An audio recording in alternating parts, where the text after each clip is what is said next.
Yes, we're very, very happy to be here. We've been to a few Czech LARPs and really, really liked the experience.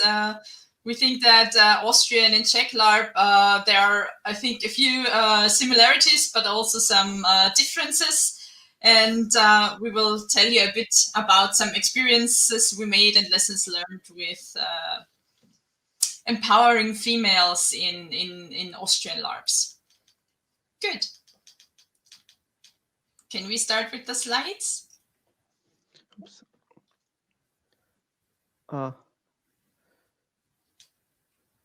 Yeah, forgive us, we've never used that program. We might have some technical difficulties, although we did. I do share it on Robin 1. Okay. I'm sure we can figure out. I will tell you in the meanwhile anyway what we were going to start with. We wanted to give you a very short. I get it. One second, yeah.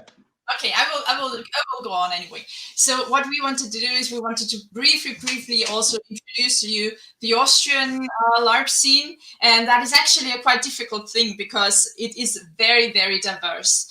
In Austria, we have so many different small associations, like ours is one of those which organize LARPs. We have a lot of people who organize LARPs on a more private basis, and we have all kinds of genres. We have fantasy LARPs, we have strict historical LARPs, like in a Baroque setting or a Victorian setting, or in ancient Roman times. We have more philosophical LARPs. We have really all kinds of stuff, and I think it's pretty much the same in the Czech LARP scene. And if you ask yourself how many LARPers are there in Austria, I have to admit we don't really know, because we didn't ever count them. But what I can tell you is that in the biggest community hub we have, and that is the LARP Austria group on Facebook, we have about 2,000 members. But of course, there will be more around because not everybody uses Facebook. Okay, that was a very, very brief introduction to LARP in Austria.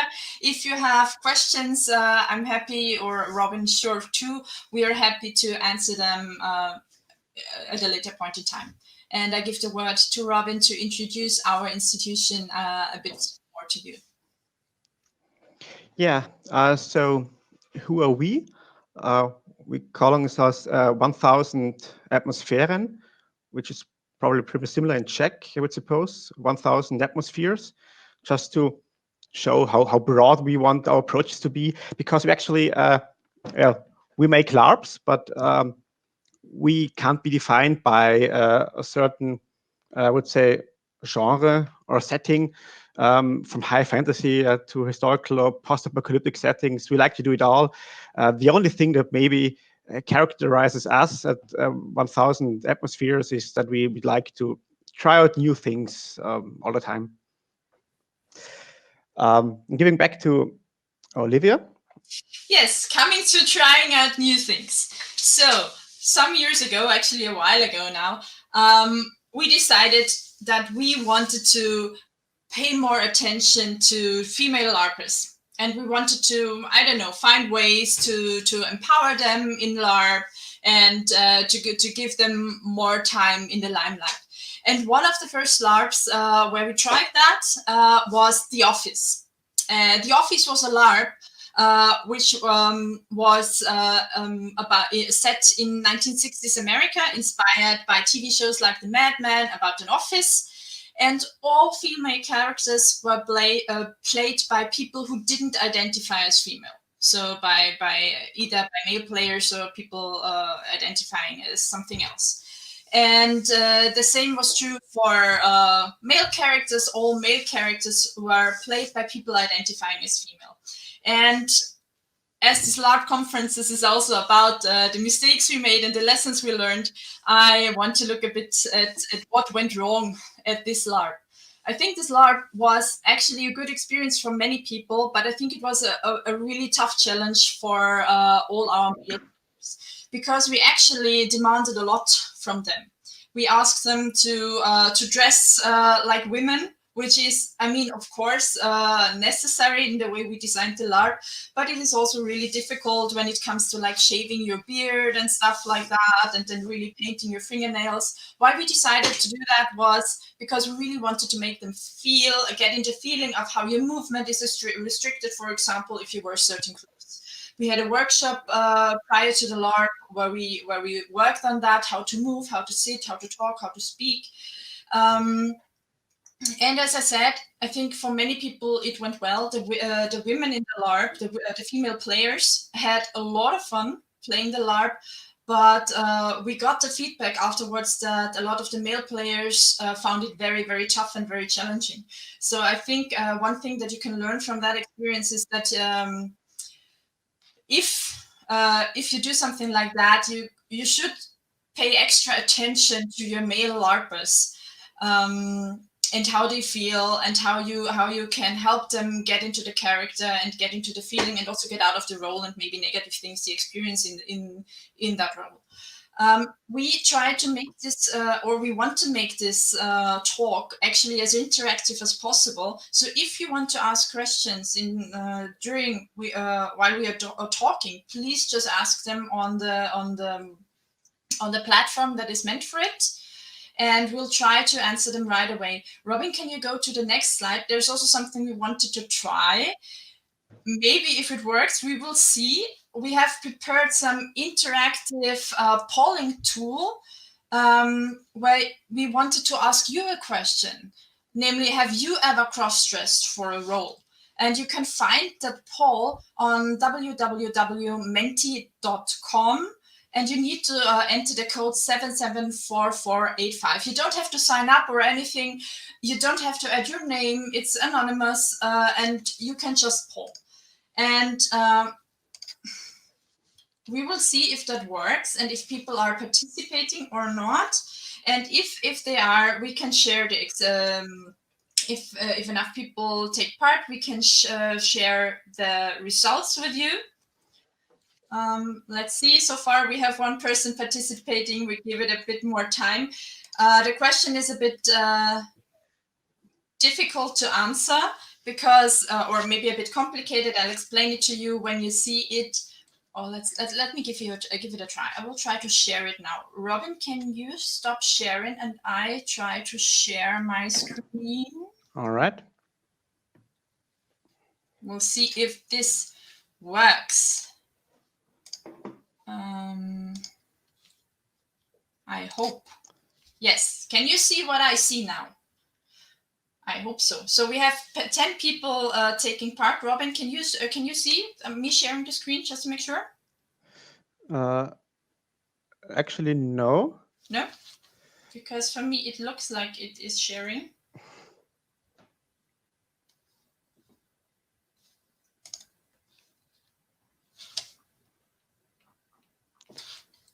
Now we have it. Fine. Okay, that's it. So we try to make the answers a bit diverse, like depending on what you identify as. So what we see here, I think from our participants in that brief little survey, a lot of the male participants have already tried playing another gender, like a female gender. Not so many female participants. And we also have non-binary people who have tried that, or people from another gender. I hope this is you perceive this in a respectful way. We didn't want to exclude any gender, so we decided on female, male, and non-binary or other. Okay, cool, very cool. It seems a lot of people in the Czech LARP scene, or at least those who participate, have already tried playing another gender. That's cool. Okay, I will stop sharing now.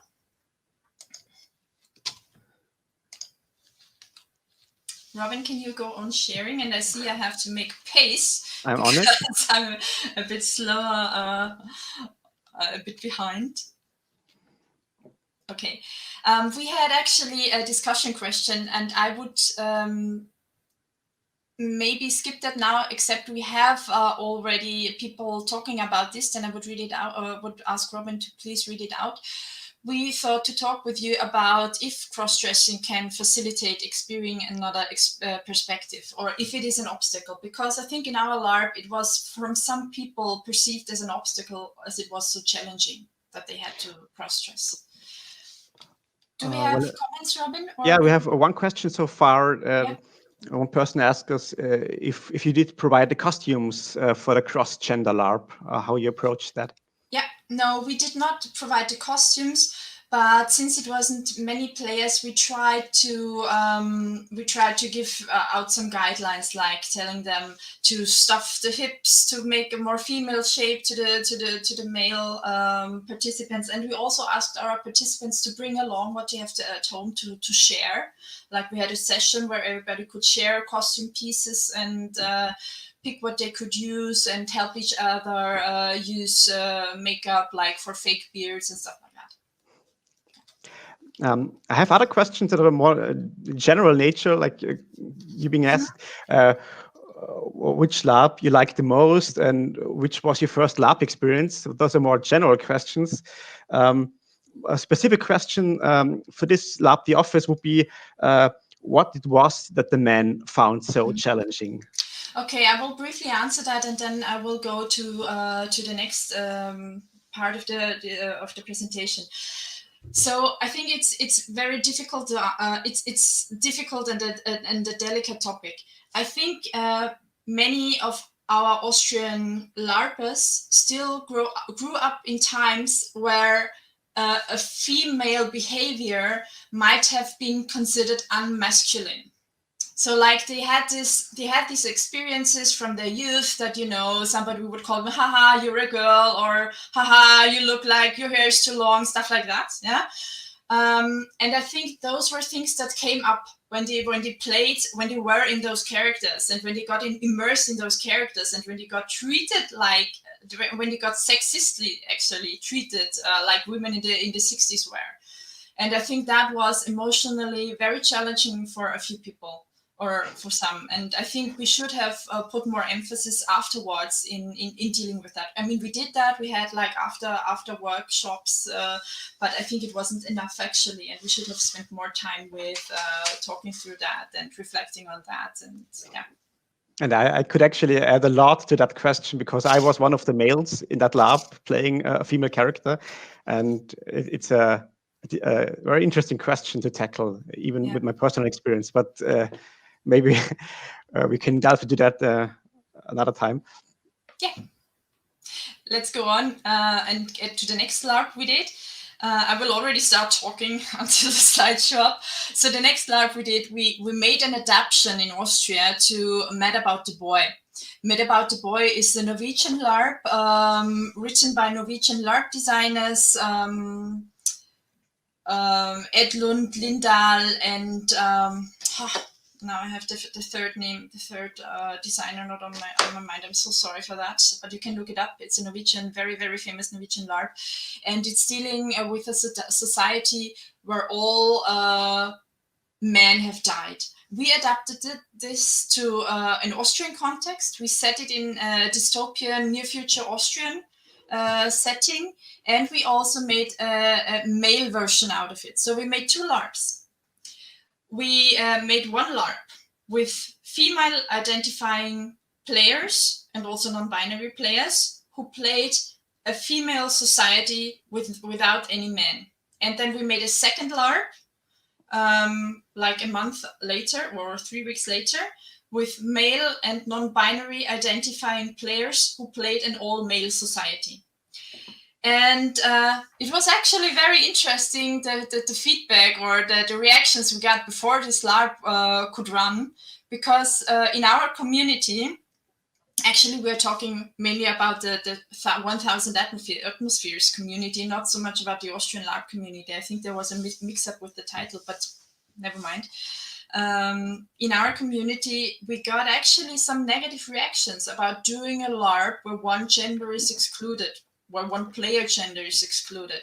And this reaction came mainly from female players. It was no problem to get the LARP full for the male run, but it was really a problem to get the LARP full for the female run.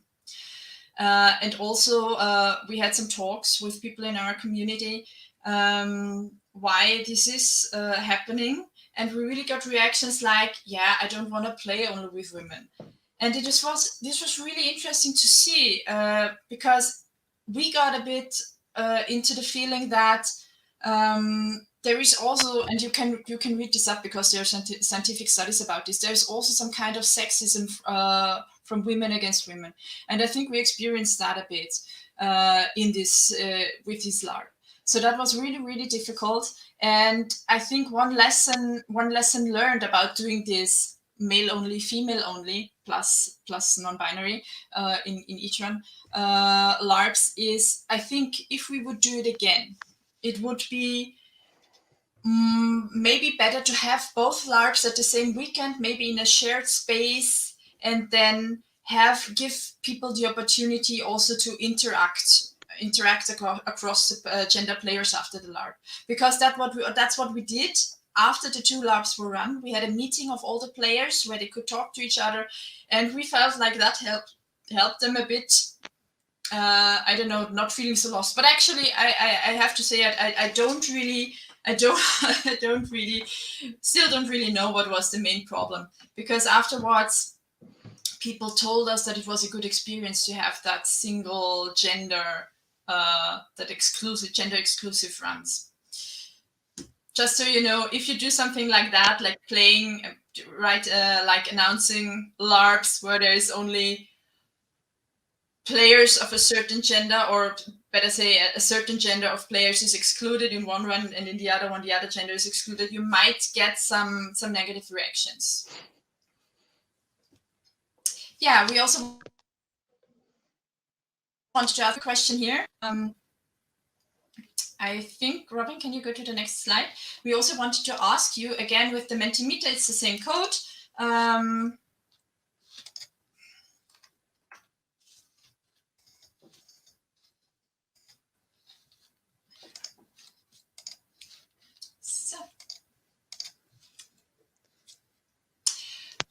Would you participate in a LARP where all participants identify as the same gender or non-binary? And I will try to share my screen with you, that you see what the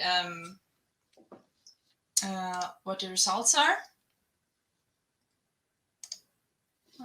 Wait a second. Doesn't work at the moment.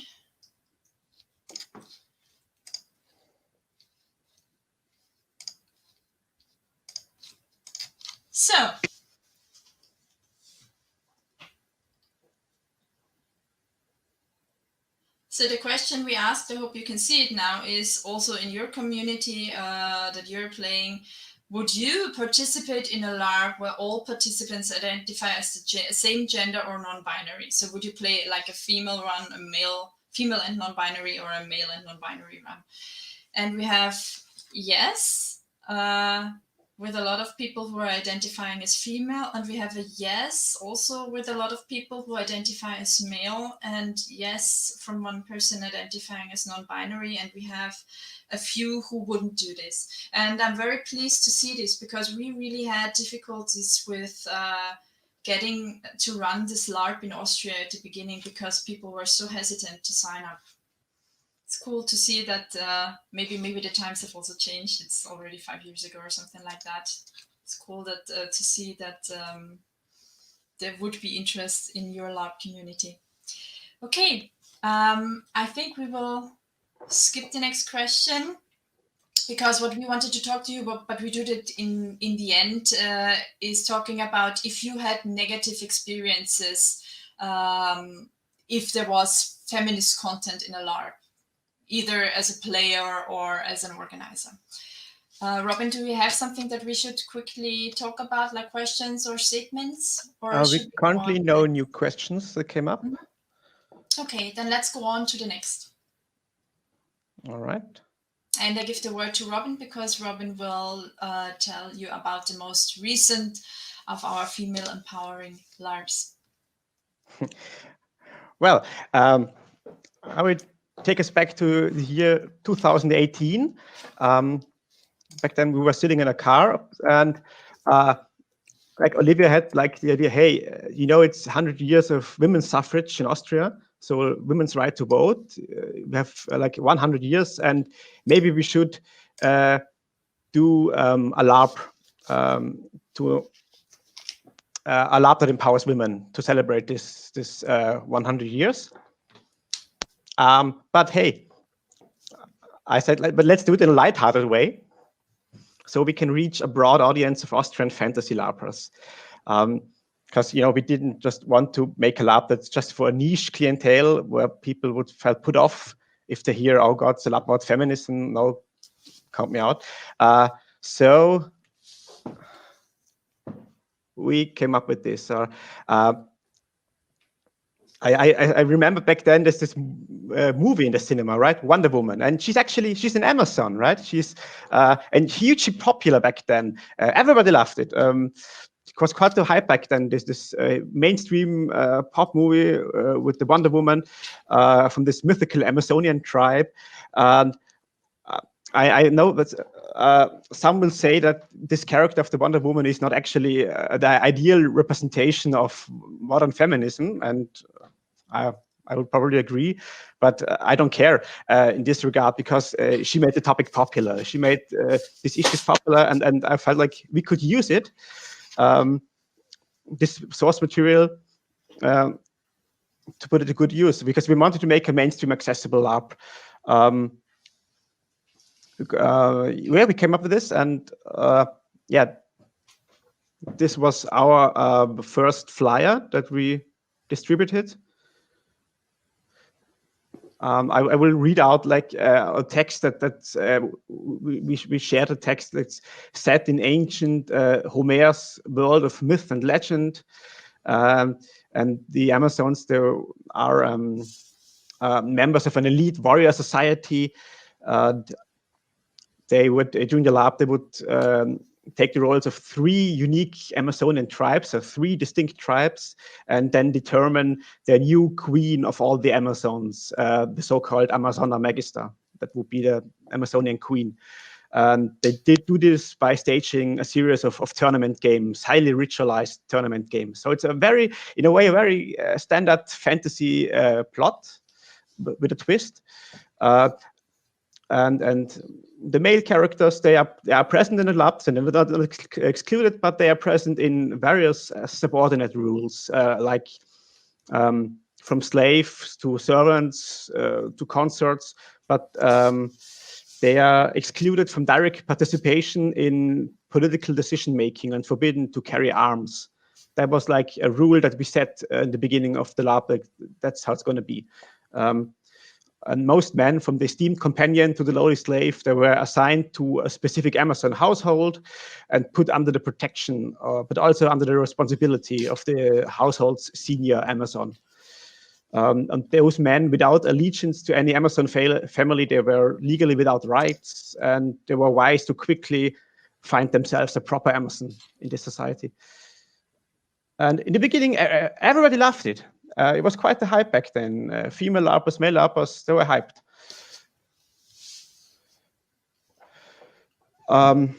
But I want to stress again, this is my approach. Also as a psychologist, there are this kind of educational LARP that come across as like, we're going to teach you how to be a better person by LARPing. And frankly, I don't like that. I feel like LARP, most and foremost, it has to be fun. And if the LARP is fun, then all the good things, they will come naturally, but never come across as preachy. So we try to be never branded as a feminist LARP. That's not the intention of the LARP. It should be a fun LARP for everyone. That was our goal. So as we mentioned before, the 3 tribes. We made 3 distinct tribes with unique flavor. We started off with the Greco-Roman tribe, the Lecastia. We had an Oriental tribe, the Sakai, and the Hiberni, a Germano-Celtic tribe. And we did this to make the entry barrier as low as possible, because we felt like hopefully everyone has a costume at home for some of these settings. So we didn't like, oh my God, I have to make a Greek torso. So we gave them all these options, and Here, this is a screenshot from this Greco-Roman inspired tribe, the Lycasti, how it panned out. The banners behind there, that we provided them with these banners, so to have them like a certain the part of the tournament games that we'll talk about later. This is a screenshot of the Celtic tribe, the Hiberni, and these were our rentals, the Sakai, after a successful tournament battle, I should believe.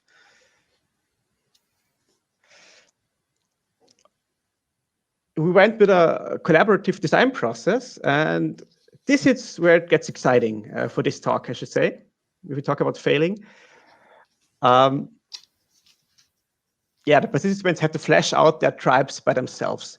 We initially provided just an empty Google Docs document and nothing more. And we told them, this is the setting. We've defined these, like men are not allowed to carry arms and they have their subordinate, they can't participate in political decision-making. These are the ground rules. And now you can flesh out the finer details of your tribes by yourselves. Collaborative approach, because we've learned that from other LARP communities in Czech Republic and so on. So okay, let's do this with our LARPs. And initially we felt like, hey, wow, this is going so well. These Google Docs kept filling up page by page of content was added in these different Google Docs for the 3 tribes. We were high-fiving each other, like everything is running smoothly. Until we heard rumors. It's like, some of the male participants are not too happy with the direction this LARP is taking.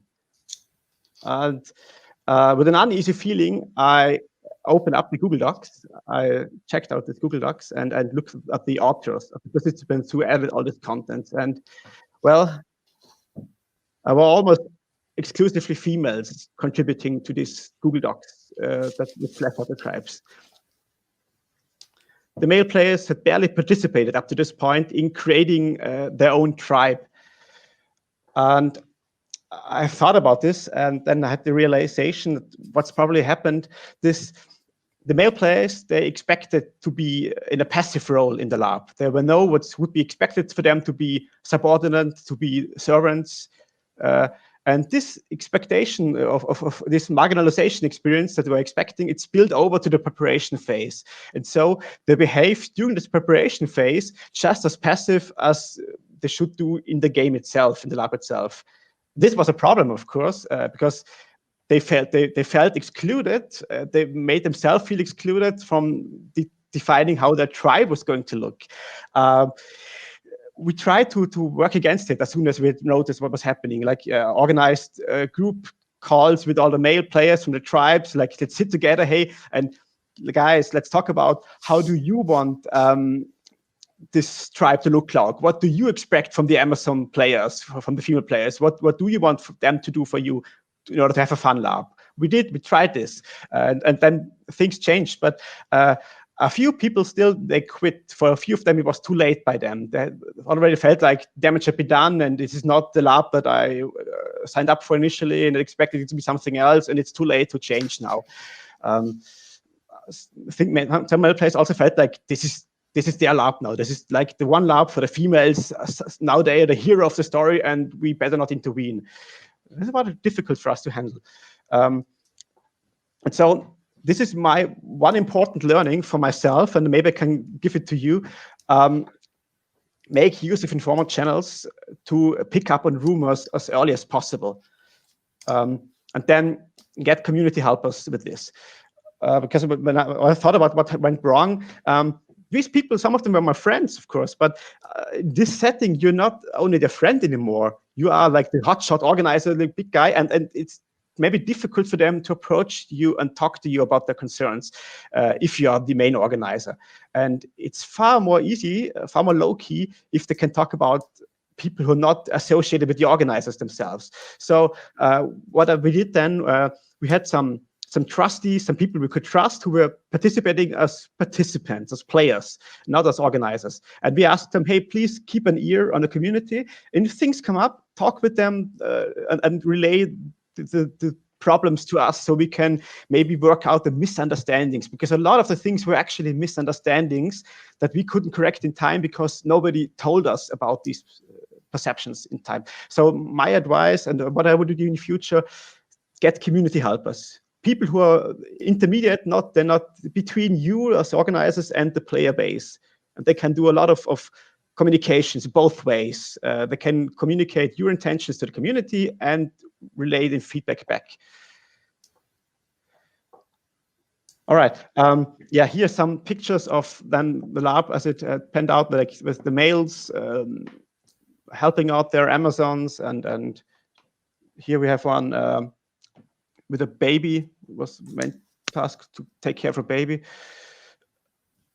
But I want to stress it was more than just an inverted patriarchy, as some might expect, because every tribe, they came up with very different style of how they're going to play this out. Like we had one tribe who had, I think they shared their slaves and servants and all the male companions, they shared them with the whole tribe, with lots of polygamy involved. It was a very communal thing, I think. And another tribe that was very traditional and conservative. They had a husband and wife concept with one Amazon and one male living together. It depended a lot on the tribe, how they worked it out. Yeah, some of the male characters that were important, we tried to give them as much importance as possible within this tournament system, like all this ritualistic components and announcing tournament dollars was given to them. Here you see one of them, of champion of one of the Amazons giving, I think, an ode, a song, a speech to his Amazon before her last tournament fight. But we had the same problem that I think you maybe experience in, for example, Victorian settings, just maybe with switched roles where sometimes it's difficult. In Victorian era LARPs, I often hear that female LARPers have a problem. They feel like excluded from certain plot types because they are playing females and only males can experience everything. And it was not too uncommon in here. Yeah, a few of the men, they were actually sidelined by the Amazon. This happened because, you know, even though we had told them, your man, you're like, has this and this role in the LARP, and the Amazon just felt like, nah, I'll just do it all by myself. I don't need him for that. I can do it myself, no problem. And she apparently forgot that in a position of power, you know, right? You are responsible for other characters, for other players around you who depend on you if you are in the position of power. And maybe we didn't make this clear enough for the Amazons. Some of them forgot. This happened to some of the men. I will lose a word about the tournament system that we used. We made it a transparent tournament system, so transparent to the Amazons. They, before the LARP, they already knew through a collaborative process again, how they would perform during the tournament. Like, I will win this and this fight, and I will lose this fight. That was like set by us. And it provided them the opportunity to develop cool collaborative battle sequence before the LARP, because they knew, like, okay, I will win, but you are the better fighter. So let's do the test. You will win and you will defeat me, and then I will be on my knees. And after I've already lost the game, I will suddenly make an unfair move, like throw sand in your eyes and whatever, and then I will win an unfair victory. Cool, sounds cool. So they had all these ideas. For example, some would say, okay, I won't even fight you. I will just put down my weapon. I know I'm the better fighter, but I will yield to you because you will give me 3 slaves as a present, and that's good enough for me. So they could all make all the stuff up. And one important thing that was also important for us, if an Amazon gets defeated, she's not out of the tournament. She's not. Every Amazon gets to fight every tournament battle. It's just if you are defeated by another Amazon, in the next tournament round, you will fight with her in her name. So after the first round, you have pairs of Amazons fighting pairs of Amazons. And then in the last round, you have a huge battle with one half of the Amazonian warriors fighting the other half of the Amazonian warriors. Here you see a picture of a round 2 fight. Like this, what happened is the half goddess. They staged another cool fight. she's defeating her two opponents at the same time in a very cool stage battle. And her second Amazon of this half goddess, she didn't even participate in the fight.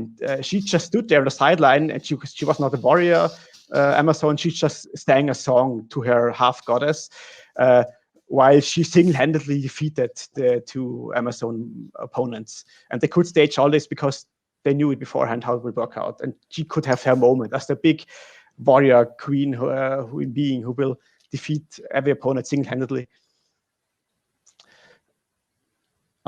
We have organized training sessions before. We offered it to them like half a year before. If you want to learn how to fight, and if you feel like you can't fight well, but you want to fight well, you can come to us and have free training sessions with LARP weapons. It was maybe kind of a safe space for the LARPers because we only invited the females for these trainings. Maybe this helped, and they had a fun time.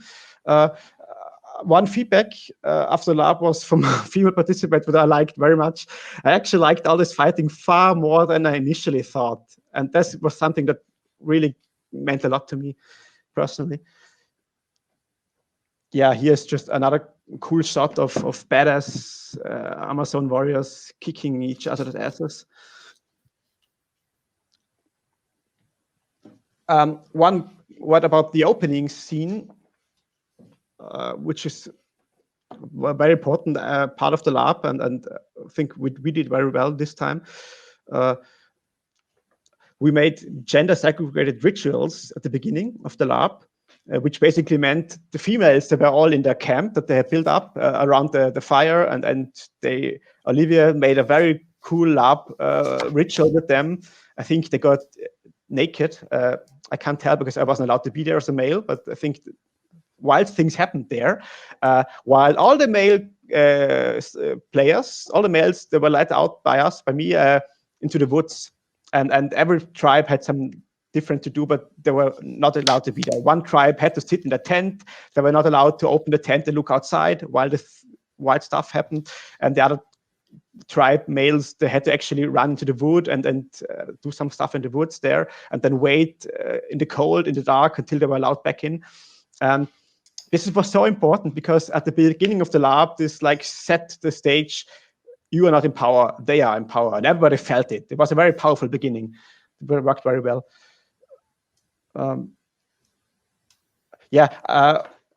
One last slide about the feedback is we asked them afterwards if they would take part in a revised rerun of this LARP.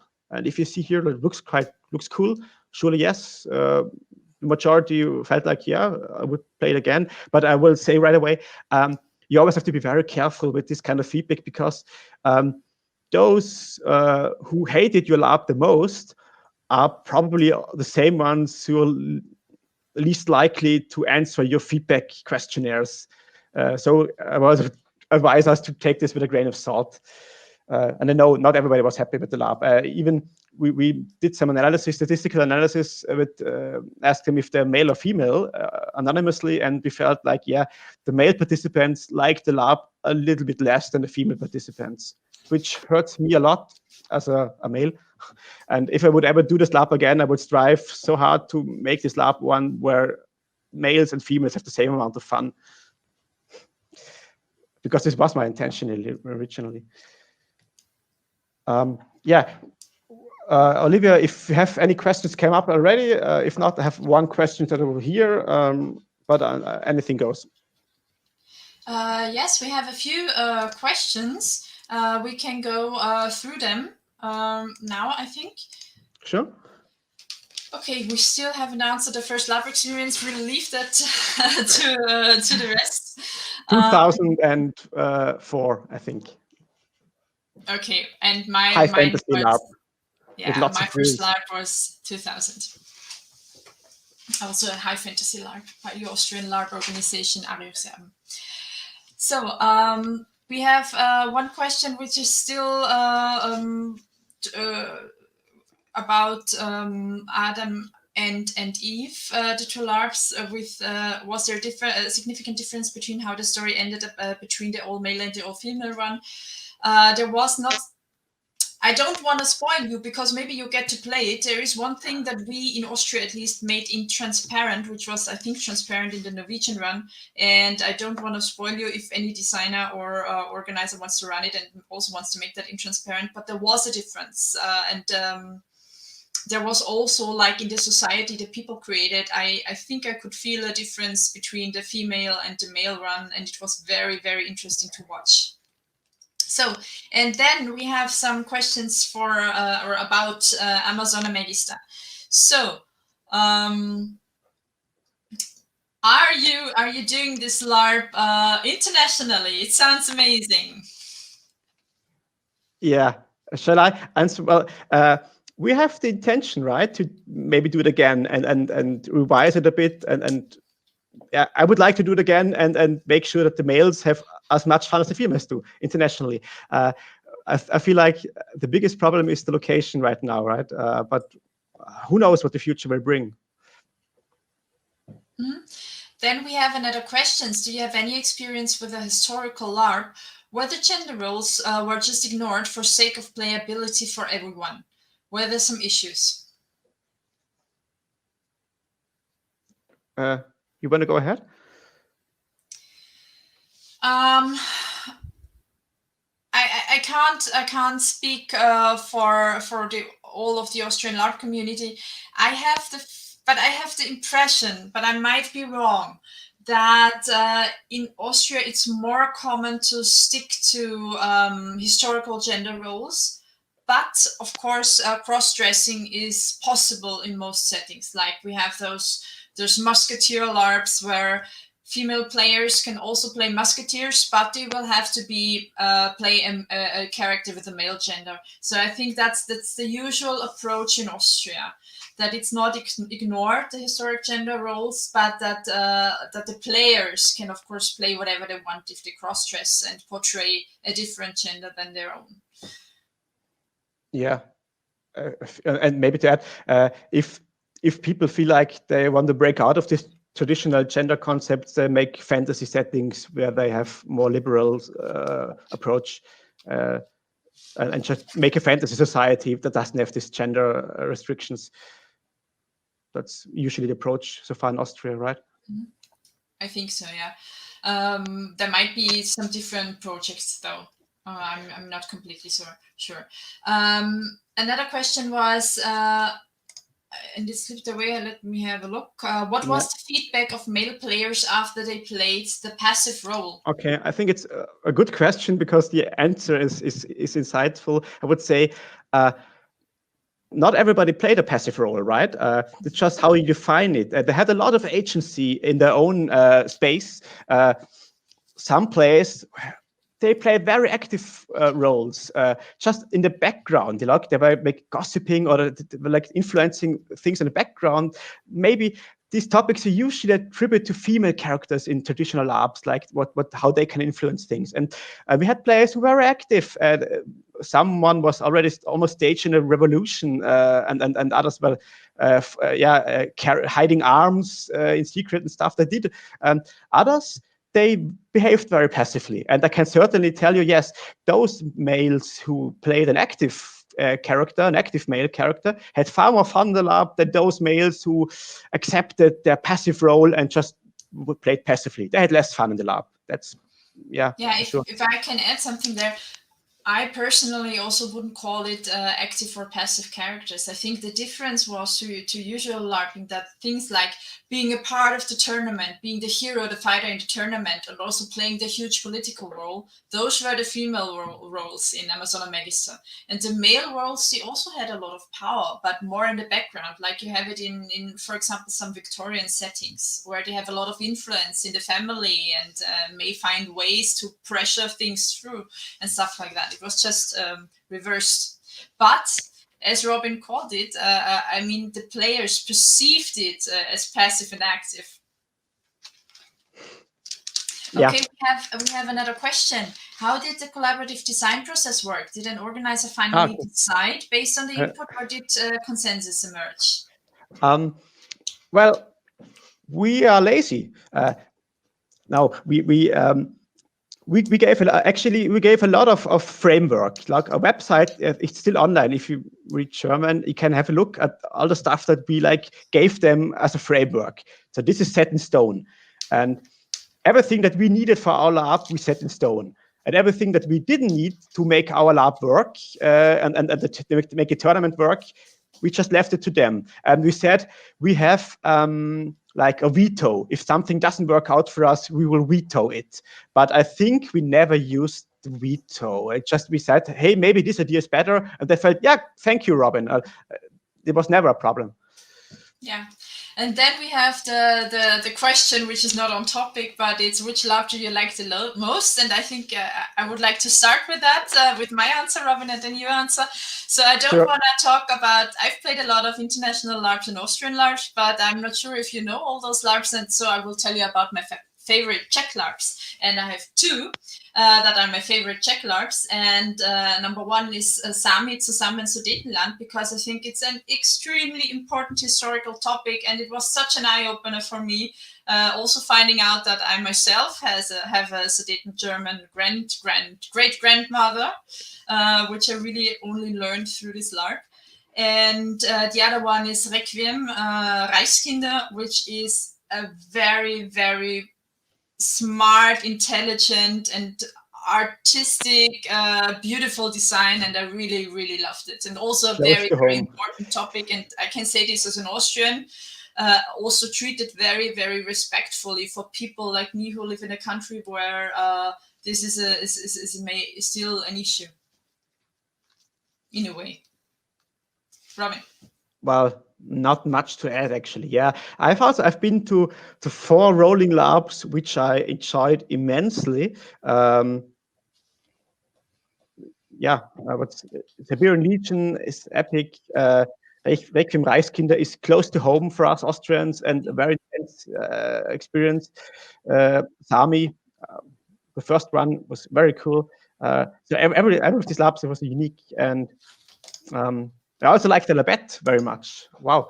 I think these labs actually, they were some inspiration for Amazóna Mégista with this premeditated tournament scenes where like we know beforehand the fate play how the tournament is going to end. I picked this up from this Czech labs where I've been, where things were written in stone before the lab already. I was not used to that before. And there's one thing that you forgot, Olivia. It's a Finnish lab, Odyssey, right? I didn't forget. I said I wanted to talk about my favorite Czech labs. Yeah, but I think we've come to an end with you, so the time it's. There's one science fiction lab which is amazing, and that's it. Yeah, thank you very, very much for listening to us.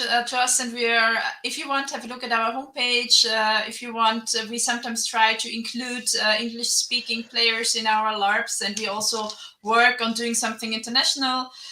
We'd love to have you here in Austria, and we hope we can come more often to Czech Republic to play, and we enjoy that a lot. And if you have any questions, you can always also write an email to us or ask us or talk to us on Facebook, whatever.